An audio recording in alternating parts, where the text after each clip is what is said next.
Gun control has been a recent debate topic in America as well as the whole globe.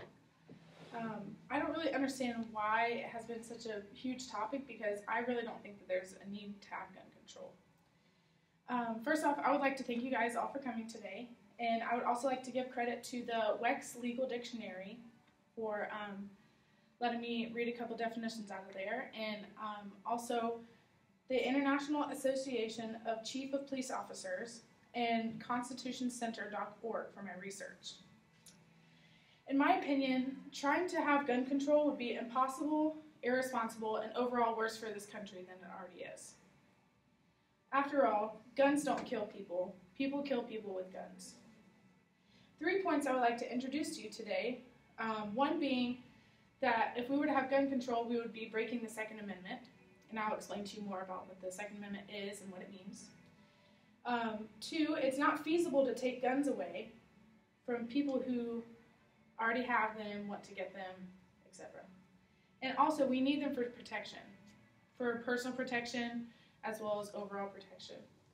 Having gun control in the U.S. would be the equivalent of marijuana being, even if we banned it, making it illegal.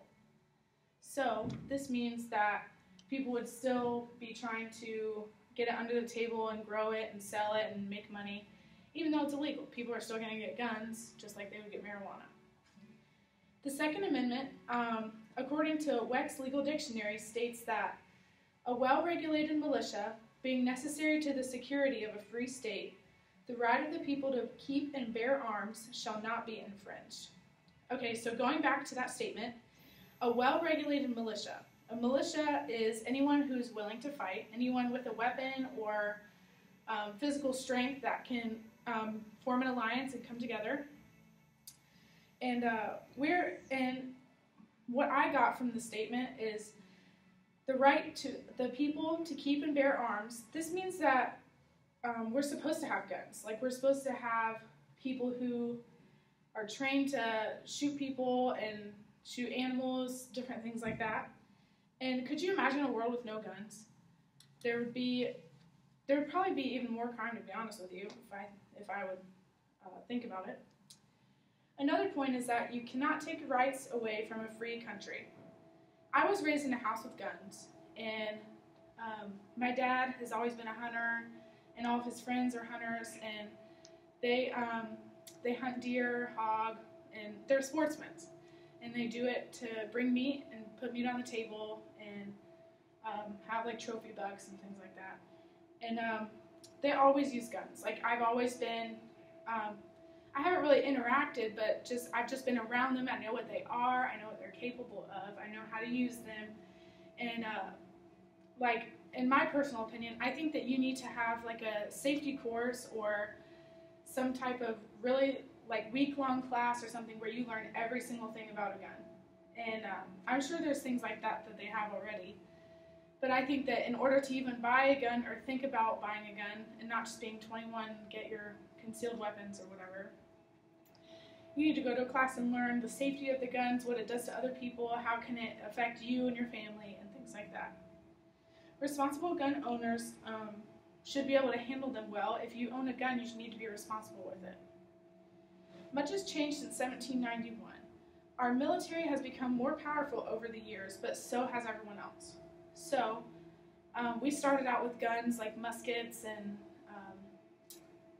what are those, bayonets and things like that attached to guns, and they've always used them in war, and they were not intended to murder somebody for stealing your trailer or stealing something from you. Other countries have made things like atomic bombs, and they have more powerful weapons and more people. So if we have gun control in America, this would mean that we wouldn't even be able to protect ourselves or our family or friends if we didn't have guns. We need guns for protection. The International Association of Chief of Police Officers states that there is only one police officer for every 23,000 people. 23,000 people is a huge amount. How will one person protect that many people at one time, especially if they only have 1 or 2 guns on them?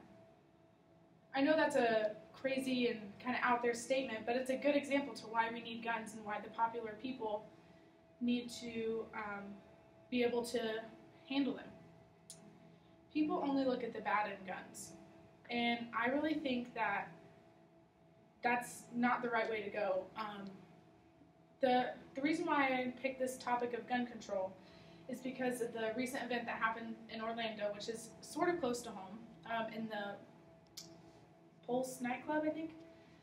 And there was a terrorist attack because some guy didn't like what he was seeing, so he went around and shooting everybody. And they were saying that we need gun control and it was a hate crime and all things like that. But really, if we had gun control, everyone would have just been fighting anyways. And that's why I was saying we need to have the classes so people will understand how to handle a gun and not go on rages. And they need to do like background checks and everything like that, which I think they already do. So today, we went over what the Second Amendment states, and we also said how it would not make sense to take guns away from people. And I also explained to you how we need them for protection. In closing, if we had no gun control, there would still be crime anyways, and people have this concept or something in their heads that all the crime will go away if there is gun control, when really that's not true at all. I think that we should have no gun control and just deal with the crazy people and terrorists and things as we go along, because having no gun control would just make it worse for everybody.